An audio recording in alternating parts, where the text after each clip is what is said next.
कई बार हम जीवन में कुछ चीज़ों की उपयोगिता तो समझते हैं, लेकिन उन चीज़ों के बारे में अपने अंदर कई तरह की गलतफहमियां पाले रहते हैं। और ऐसी ही एक चीज़ है स्पिरिचुअलिटी यानी आध्यात्मिकता, जिसे अक्सर गलत समझा जाता है। आध्यात्मिक लोगों के जीवन में किसी भी विपरीत परिस्थिति में बनी रहने वाली शांति और सुकून से तो सभी परिचित हैं, और इसीलिए हम सब में से ज्यादातर लोगों को आध्यात्मिकता के जीवन में आ जाने के परिणाम के बारे में भी अच्छी तरह से पता होता है। लेकिन इसे अपने जीवन में उतारने के इच्छुक कुछ लोग इसे ऐसा मानते हैं कि यह सुबह के समय धूप में बैठकर ध्यान या योग करने से डेवलप होती है। ये लोग आध्यात्मिक लोगों को ऐसा समझते हैं जैसे कि उनमें हर चीज में रहस्यमय संकेत देखने और भविष्य की चीजों की एकदम सटीक एनालिसिस करने की क्षमता होती है।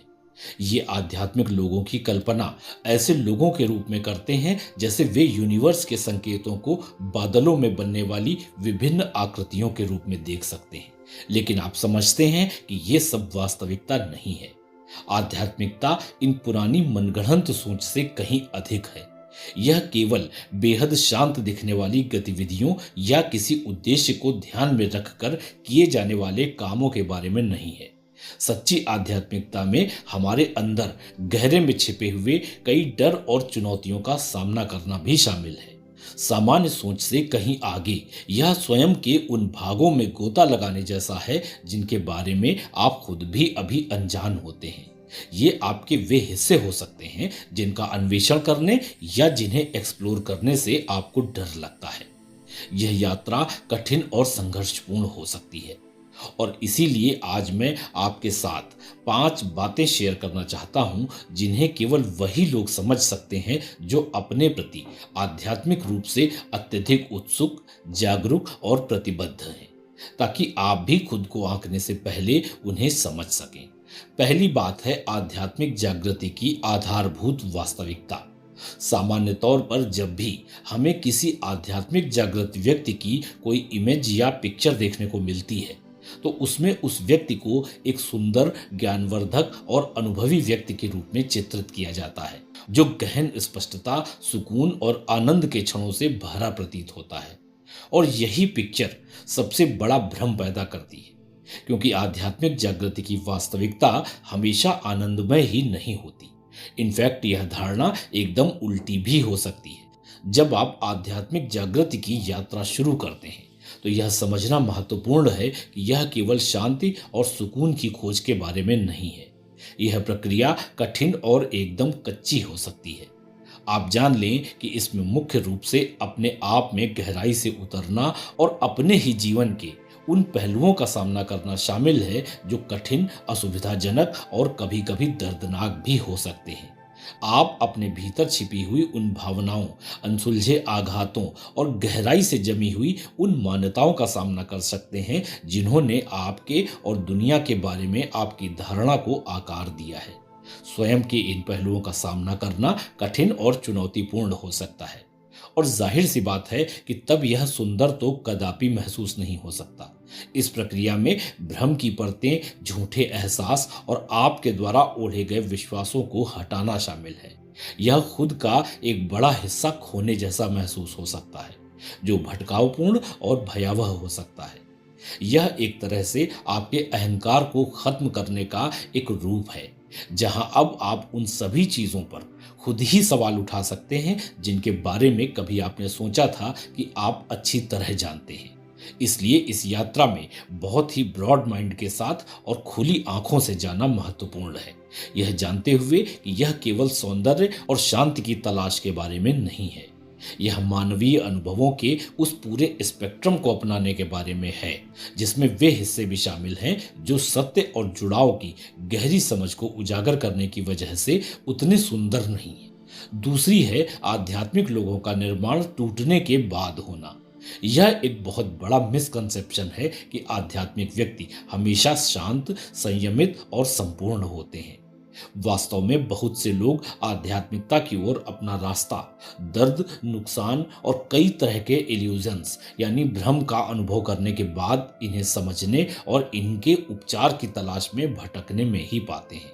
यह आध्यात्मिक यात्रा वास्तव में स्वयं के टुकड़ों को वापस एक साथ जोड़ने की प्रक्रिया की तरह है। इसमें व्यक्तिगत अनुभवों, भावनाओं और विचारों की बारीकियों को समझते हुए अपने अस्तित्व के प्रत्येक टुकड़े की गहरी खोज शामिल है। यह रास्ता आसान नहीं है। यह संघर्षों, असफलताओं और ऐसे क्षणों से भरा है जो आपके विश्वास और लचीलेपन की परीक्षा लेते हैं। यह जीवन की जटिलताओं से गुजरने, उथल-पुथल के बीच ही इन सब के सटीक अर्थ, उद्देश्य और सांत्वना खोजने की कोशिश के बारे में है। यह यात्रा अपनी खामियों को पहचानने और उन्हें अपनाने के बारे में है। यह समझने के बारे में है कि आत्मिक चोट का हर निशान, हर कमी और हर कठिन अनुभव आपके अनूठे आध्यात्मिक पथ में योगदान देता है। यह एहसास एक अलग तरह की संपूर्णता लाता है, वह जो स्वयं के सभी पहलुओं को स्वीकार करता है और एकीकृत करता है, यहाँ तक कि आपके टूटे हुए हिस्सों को भी। हालांकि खुद में टूटा हुआ और आध्यात्मिक दोनों एक साथ होना थोड़ा विरोधाभासी लग सकता है, लेकिन वास्तव में ये आपस में गहराई से जुड़े हुए हैं। टूटना कोई स्थायी स्थिति नहीं होती, बल्कि यह विकास और परिवर्तन के लिए एक कैटलिस्ट यानी उत्प्रेरक है। इस टूटेपन से गुजरने और इसे स्वीकार करने के बाद ही लोगों को अपनी सहनशक्ति, ज्ञान और अपने स्पिरिचुअल सेल्फ के साथ अपने गहरे संबंध का एहसास मिलता है। संक्षेप में कहूं तो आध्यात्मिक लोगों का टूटना कोई दोष नहीं है, बल्कि यह जीवन में सभी तरह के दर्द और भ्रम को लचीलेपन, करुणा और गहरी जागरूकता में कन्वर्ट कर देता है। यह यात्रा आपको आपकी पूर्णता के अंतिम गंतव्य तक नहीं ले जाती है, बल्कि आध्यात्मिक पथ पर निरंतर चलते रहने और आगे बढ़ते रहने की ओर ले जाती है। तीसरी है आध्यात्मिकता को एक अल्ट्रामैन रेस के रूप में लेना। अल्ट्रामैन रेस हवाई द्वीप पर होने वाली एक मल्टी चैलेंजिंग रेस है, जो रेस के दौरान अलग अलग तरह की चुनौतियों के लिए प्रसिद्ध है, और इसी वजह से मैं आध्यात्मिक यात्रा को एकदम इसके समान ही पाता हूँ। जिस तरह से अल्ट्रामैन रेस स्विमिंग, बाइकिंग और 515 किलोमीटर की असाधारण दूरी तक दौड़ने के साथ कई दिनों तक चलती है, उसी प्रकार आध्यात्मिक पथ भी उल्लेखनीय सहनशक्ति, धैर्य और लचीलेपन जैसी विभिन्न क्षमताओं की मांग करता है। अल्ट्रामैन रेस में एथलीट अपनी शारीरिक और मानसिक सीमाओं को पार करके भी अक्सर अप्रत्याशित बाधाओं और असफलताओं का सामना करते हैं। ठीक इसी तरह आध्यात्मिक पथ पर भी व्यक्ति आत्मखोज और विकास की दौड़ में शामिल रहते हैं। यह यात्रा शायद ही कभी सीधी या आसान होती हो। यह यात्रा ऐसी चुनौतियों से भरी पड़ी है जो आपके किसी भी दृढ़ निश्चय और संकल्प की कठिन से कठिन परीक्षा ले सकती है। ये बाधाएं विभिन्न रूपों में आ सकती हैं। आपको इमोशनली पूरी तरह से तोड़ देना, आपके भीतर बैठे गहरे भय, संदेह और नकारात्मकता को सामने ले आना, आपकी लाइफ में अत्यधिक अकेलेपन और अलगाव की भावनाओं को नेविगेट करना, यहाँ तक कि आपके जीवन रूपी अस्तित्व पर ही प्रश्न उठा देना, ये सभी इस गहन आंतरिक यात्रा के हिस्से हो सकते हैं। हालांकि अल्ट्रामैन रेस की तरह ही यह यात्रा भी अत्यधिक संतुष्टि और उपलब्धि की गहरी भावना लाती है। इस पथ पर आगे बढ़ने वाला प्रत्येक कदम स्वयं और ब्रह्मांड की गहरी समझ में योगदान देता है। चौथा है देने की उपयोगिता का समझ में आना। गहन आध्यात्मिक लोगों को अक्सर आभास होता है कि सच्ची खुशी दूसरों की सेवा करने और आशीर्वाद के स्रोत की तरह महसूस करने के बाई प्रोडक्ट के रूप में आती है। इस अंतर्दृष्टि से पता चलता है कि दूसरों को देना और उनके लिए उपयोगी होना ही एक परिपूर्ण जीवन का केंद्र होता है। आध्यात्मिकता में गहराई से लगे लोगों के लिए एक्ट ऑफ गिविंग अक्सर एक्ट ऑफ रिसीविंग के कंपैरेटिवली अधिक खुशी लाता है। यह केवल कुछ चीजें देने के बारे में नहीं है, यह आपका टाइम, एनर्जी, नॉलेज, कंपैशन और आपका लव शेयर करने के बारे में है। इस तरह से अपने कई रूपों में शेयरिंग का यह एक्ट देने वाले और पाने वाले दोनों के लिए ही हीलिंग के एक रूप में काम करता है। यह सकारात्मकता और दयालुता का एक साइकिल बनाता है, जिससे इसमें शामिल सभी लोगों को लाभ होता है। यह पर्सपेक्टिव प्रत्येक व्यक्ति को एक किसी बड़ी शक्ति के अभिन्न अंग के रूप में देखता है, जहां दूसरों की मदद करना अनिवार्य रूप से स्वयं की मदद करना होता है। आध्यात्मिक व्यक्ति अक्सर महसूस करते हैं कि दूसरों की सेवा पर फोकस करने से वे स्वयं उद्देश्य और आनंद की अधिक गहरी भावना का अनुभव करते हैं। जब आपको एहसास होता है कि आपने किसी और के जीवन पर सकारात्मक प्रभाव डाला है, तो आप में संतुष्टि और संतोष की गहरी भावना का जन्म होता है। इसके अलावा ऐसी मान्यता है कि जब आप केवल अपने लिए जीना बंद कर देते हैं और दूसरों के लाभ के लिए जीना शुरू करते हैं, तो ब्रह्मांड आपके पक्ष में काम करना शुरू कर देता है।